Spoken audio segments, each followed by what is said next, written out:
ایک خوبصورت چڑیل کی کہانی۔ ایک دفعہ کا ذکر ہے کہ ایک چھوٹے سے گاؤں میں ایک خوبصورت لڑکی رہتی تھی جس کا نام زینب تھا۔ اس کی خوبصورتی کی مثالیں گاؤں بھر میں دی جاتی تھیں، لیکن زینب کی زندگی میں ایک راز چھپا ہوا تھا۔ وہ دراصل ایک چڑیل تھی۔ زینب نے اپنی خوبصورتی کے ذریعے لوگوں کو اپنی طرف مائل کر لیا تھا۔ لوگوں کو اس کی آنکھوں کی چمک اور چہرے کی خوبصورتی کی جھلک نے محصور کر دیا تھا، مگر جب رات ہوتی تو وہ اپنی اصل صورت میں آ جاتی تھی، ایک چڑیل جو اپنی خوبصورتی کو جادوئی قوت کے طور پر استعمال کرتی تھی۔ ایک رات زینب نے فیصلہ کیا کہ وہ اپنے راز کو ایک دلیر نوجوان علی کے سامنے کھولے گی۔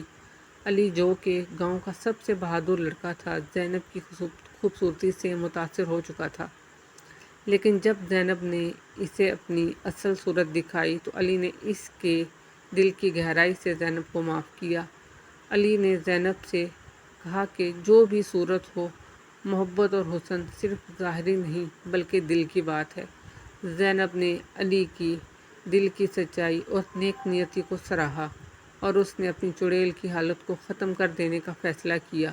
اس کے بعد زینب نے اپنی اصل صورت میں واپس آ کر ایک نیک اور خوبصورت زندگی گزاری اور علی کے ساتھ مل کر گاؤں میں خوشی اور سکون پھیلانے کی کوشش کی۔